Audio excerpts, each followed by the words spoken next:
Hey kids, this is Princess Read a Lot from Kids Reading Corner 207, and today we're going to read The Littles Make a Friend, based on the books by John Peterson, illustrated by Jacqueline Rogers. The Littles Make a Friend, adapted by Teddy Slater. From The Littles by John Peterson, illustrated by Jacqueline Rogers.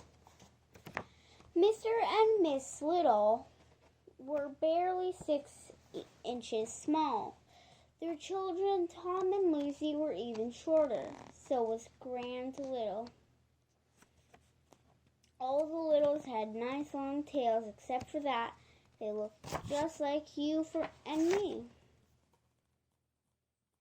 The whole family lived in the walls of Mr. and Mrs. Big's house. They got all they needed from the Bigs. A yummy big dinner scrap, a fine meal for a hungry little. A torn sock was a cozy little sleeping bag. The Bigs had no idea the Littles were there, but the Littles could see and hear the Bigs quite easily. One day, they heard the Bigs planning their summer vacation. Another family was going to stay in the house while they were gone. I hope they don't have a cat, Lucy said. The other Littles nodded. They were afraid of cats. The Littles felt better when the new people moved in. Mr. and Mrs. Newcomb did not have a cat. There was one problem, though. The Newcombs turned out to be terrible housekeepers. Before long, the house was a total mess. Granny wagged her finger. "Mark my words," she said, "there will soon be mice in this house." And soon there were. The Newcombs did not even notice, but the Littles sure did. A mouse to a Little is as scary as a lion is to you and me. "We have to make the Newcombs see the horrid beasts," said Mr. Little. "Then they'll set traps." The Littles had a family meeting. "I've an idea," said Tom. "I could dress like a mouse and run under Mrs. Newcomb's nose. I bet she'd notice that." Tom's plan sounded dangerous, but no one had a better idea. Granny Little picked up her needle and thread and went to work. The mouse suit was a perfect fit. Granny had made ears and whiskers, but of course she didn't need to make a tail. There was no time to lose. Tom dashed into the kitchen right between Mrs. Newcomb's feet. "Eek!" said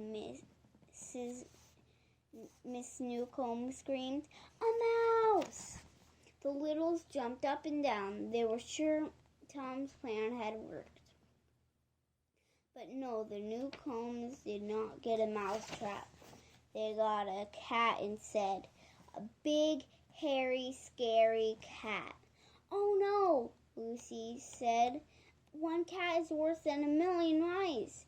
It'll eat us all." "Not if we can tame it," Tom said. "Cats always have been friends to big people. Why not us?" Granny wasn't sure. "A cat is no friend to a Little," she said. But Mr. Little said, "It's worth a try." They found the cat in the cellar.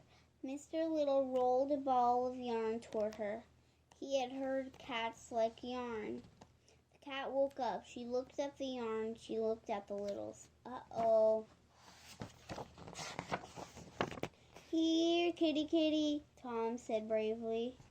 The cat cocked her head at the sound of his voice. Suddenly the cat made a soft humming noise. Tom reached up and touched her fur. Nice kitty, he said. The humming got louder. I think she's purring, Tom said. That means she likes us. It must have been the talking, said Mr. Little. I don't know. I don't think she knew we were people until she heard Tom speak. From then on, Tom and the cat were friends. The two friends went everywhere together, and all the mice went somewhere else. And the back says, Meet the Littles, a tiny family that has big adventures. Mr. Little, Tom, Lucy, Mrs. Little, and Granny Little. Mice in the house means trouble for the littles. Who will help them? The end. Thanks for listening, and read lots.